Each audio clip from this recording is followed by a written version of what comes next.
आज हम बात करने वाले हैं गुणनखंड विधि की सहायता से द्विघात समीकरण के हल कैसे ज्ञात करते हैं। चलो शुरू करते हैं। तो सबसे पहले आपको क्वेश्चन दिया हुआ है x² - 3x - 10 बराबर 0।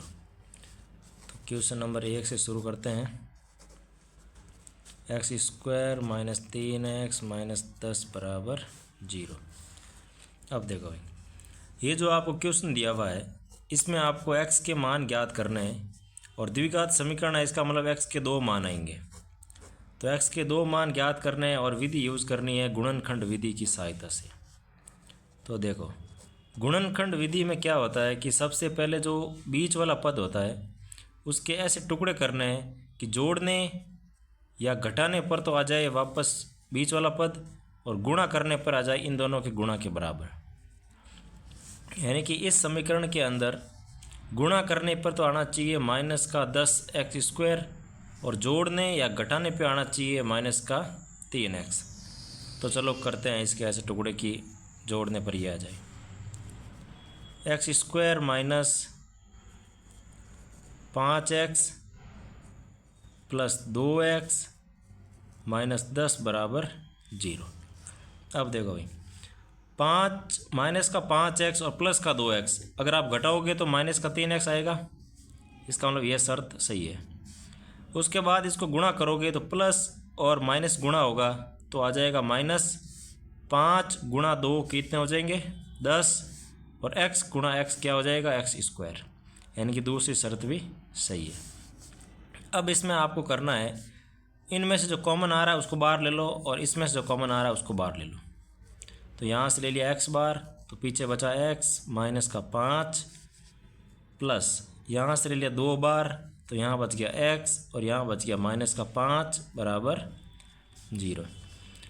अब इसमें से भी कॉमन जो आ रहा है वो ले लो बाहर, इसमें से जो कॉमन आ रहा है वो बाहर ले लो। तो इसमें भी x -5 आ रहा है, इसमें भी x -5 आ रहा है, तो इसको ले लो पूरा कॉमन बाहर x -5। तो यहाँ से क्या x -5 बाहर चला गया तो पीछे बचा x, यहाँ से भी x -5 बाहर चला गया, पीछे बचा 2, तो +2 बराबर 0। अब इन दोनों को अलग अलग 0 के बराबर कर दो। x -5 बराबर 0 कर दो और x + 2 बराबर भी 0 कर दो। तो ये 5 इस तरफ माइनस का है, तो ये समीकरण के उस तरफ जाएगा तो हो जाएगा प्लस का, तो x बराबर आ जाएगा 5, और ये 2 है वो प्लस का है, तो इसको समीकरण के उस तरफ भेजेंगे तो -2 हो जाएगा। यानी कि x बराबर आ जाएगा आपके -2, यानी कि x बराबर 5 और x बराबर 2। ये जो आपको समीकरण दे रखा था ऊपर, इसके अभिष्ट हल है। ठीक है भाई। अब देखो भाई, क्वेश्चन नंबर 2 आपको दिया हुआ है 2x² - x + 1/8। तो इसमें सबसे पहले आपको देखो इस द्विघात समीकरण को, जो इसका व्यापक रूप होता है ax² + bx + c बराबर 0, तो इस फॉर्मेट में बदलने की कोशिश करो पहले। यानी कि 1/8 को, नीचे वाले 8 को हटाने के लिए क्या करना होगा, इस पूरे को 8 से गुणा कर दो ताकि ये 8 हट जाएगा और इस तरफ गुणा होगा तो 0 हो जाएगा। यानी कि दोनों तरफ आपको 8 से गुणा करना है। 2x² - x प्लस का 1/8 बराबर 8 × 0। दोनों तरफ 8 से गुणा कर दिया तो समीकरण में कोई फ़र्क नहीं पड़ेगा।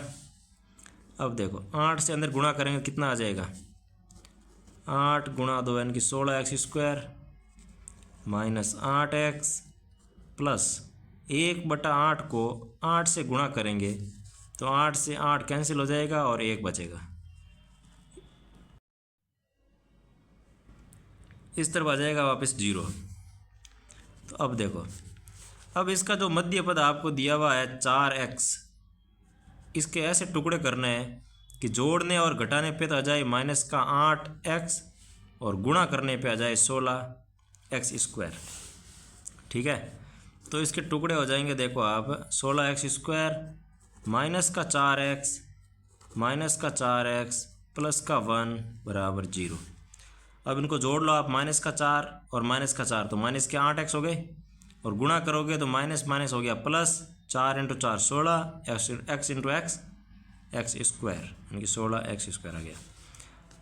ठीक है भाई, ये हो गए इसके मध्य पद को विभाजित कर दिया। अब इसमें से कॉमन आ रहा है उनको बाहर ले लो, इन दोनों में से आ रहा है उसको बाहर ले लो, और इन दोनों में से आ रहा है उसको भी बाहर ले लो।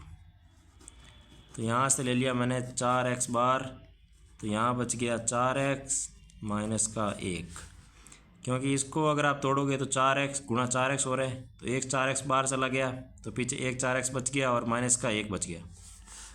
ठीक है, माइनस का 1 यहाँ से ले लिया हमने माइनस का 1 बार, तो यहाँ बच गया 4x और यहाँ हो गया माइनस का 1, क्योंकि प्लस 1 है। प्लस का मतलब क्या है कि दो माइनस जो है वो गुणा में है, तो एक माइनस बाहर आ गया, तो पीछे एक माइनस बच गया जो कि यहाँ पर है। अब देखो यहाँ से और यहाँ से क्या कॉमन आ रहा है, 4x माइनस 1 ले लो बाहर, 4x माइनस 1 ले लिया बाहर, तो यहाँ से बच गया आपके सामने 4x, यहाँ बच गया माइनस का 1 बराबर 0। अब इन दोनों को आप अलग अलग 0 के बराबर कर दो, 4x माइनस 1 बराबर 0, 4x माइनस 1 बराबर 0।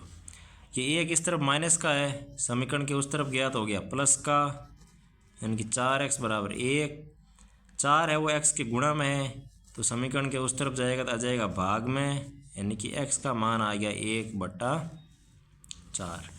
उसी प्रकार इसको सॉल्व करोगे, 4x बराबर 1 और x बराबर आ जाएगा 1/4। इस प्रकार जो आपको समीकरण दिया हुआ है क्वेश्चन नंबर 2 में, उसके दो अभिष्ट हल 1/4 और 1/4 होंगे। ठीक है भाई। अब देखो भाई क्वेश्चन नंबर 3 जो आपको दिया हुआ है, x square minus 5x plus 6 बराबर 0। तो इसमें अभी आपको क्या करना है कि गुणनखंड करना है, तो मध्य पद को विभाजित करो। तो ऐसे टुकड़े बताओ कि गुणा करने पर तो आ जाए आपके 6x स्क्वायर, और जोड़ने या घटाने पे आ जाए आपके माइनस के 5x।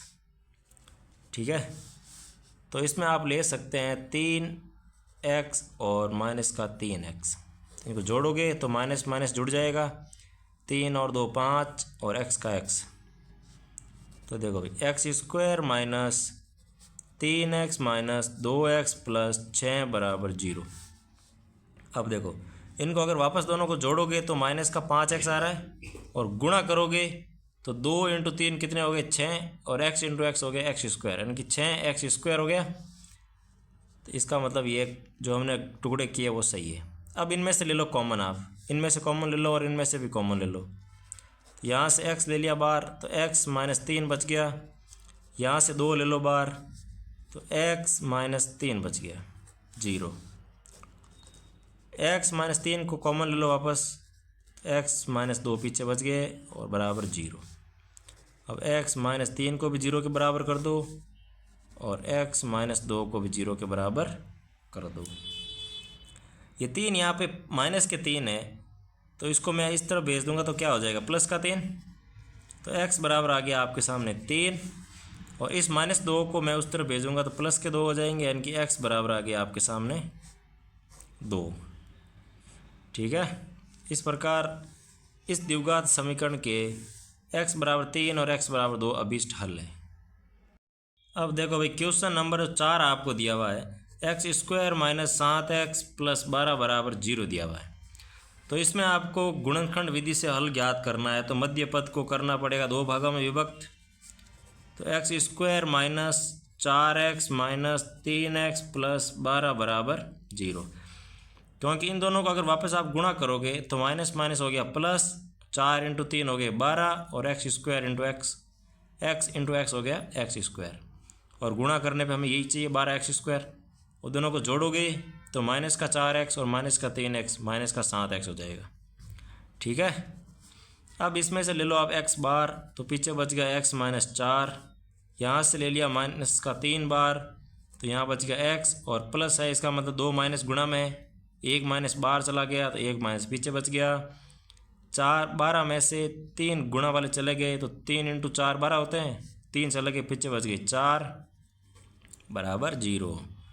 यहाँ से भी x माइनस 4 बाहर आ जाएगा, और यहाँ से भी x माइनस 4 बाहर आ जाएगा, एक्स माइनस 4 को दे लो कॉमन, यहाँ से बच गया एक्स और यहाँ से बच गया 3 बराबर 0।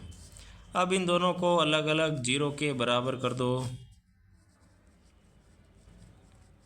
ये इस तरफ 4 माइनस का है, इसको समीकरण के उस तरफ भेज दो, एक्स बराबर आ जाएगा 4 प्लस का। इस तरफ 3 माइनस का है, उस तरफ गया तो प्लस का हो जाएगा, यानी एक्स बराबर आ जाएगा 3 प्लस का। इस प्रकार इस द्विघात समीकरण के x बराबर 4 और x बराबर 3 अभीष्ट हल है। Thank you.